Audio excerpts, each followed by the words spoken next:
Ouvrez votre fichier dans Fusion 360, cliquez sur 3D Print et sélectionnez High dans l'onglet Refinement. Vous pouvez constater qu'il existe d'autres paramètres qui permettent de changer la courbure, la triangulation, etc. Mais laissez sur High.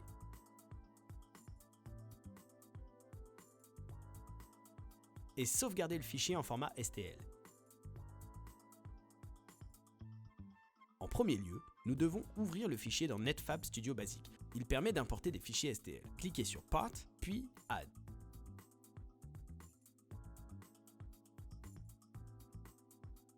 Vous pouvez ensuite aller sur la croix qui est ici et vérifier qu'il n'y ait pas d'erreur sur votre modèle.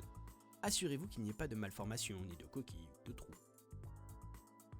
Si cela vous convient, cliquez sur Update, puis sur Simple Repair dans la fenêtre en bas à droite. Dans la barre des tâches, cliquez sur Parts et exportez le fichier en choisissant le format STL. Renommez le fichier avec le nom Repair.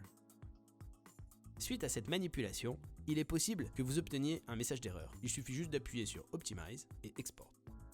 Ouvrez le logiciel Preform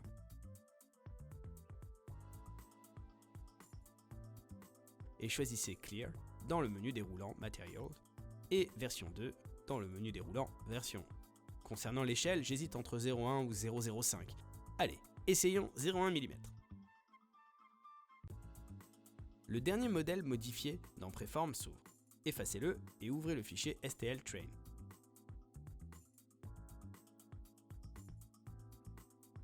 Cliquez sur Repair, Auto Shrink Models et OK. Alors ce n'est pas vraiment à l'échelle, nous le voulons un peu plus gros. Donc nous allons changer l'échelle pour un nombre rond. Dans l'onglet en haut à gauche de l'écran, cliquez sur l'icône Size et entrez l'unité 0,1 dans l'encart Square. C'est beaucoup trop petit. Nous pourrions imprimer ce modèle mais nous le voulons d'une autre taille. Je pense devoir paramétrer x, y, z à 1000 mm pour obtenir un nombre rond.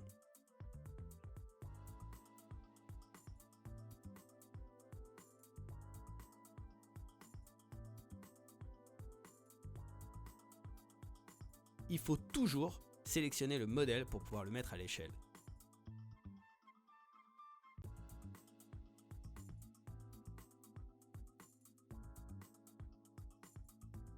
Essayons avec 125 000 mm. En cliquant sur l'icône Orientation qui se situe juste en dessous, vous pourrez modifier l'axe de votre objet pour qu'il tienne à l'intérieur.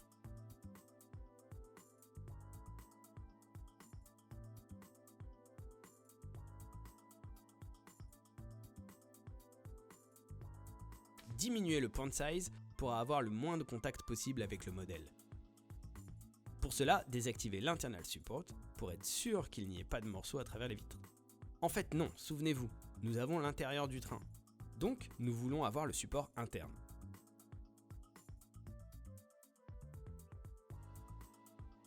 Ces supports matériels forment une structure facile à enlever. Ils sont faits pour éviter les gouttes lors de l'impression.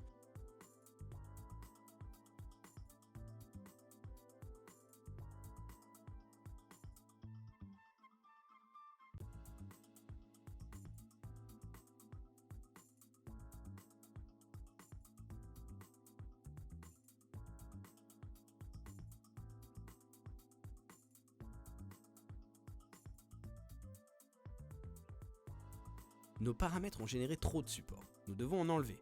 Le résultat n'est pas satisfaisant. Il y a encore des endroits où nous ne voulons pas avoir de support. Je vais commencer par orienter le train dans l'autre sens. Nous voulons aussi éviter d'avoir certains supports à l'avant de la cabine.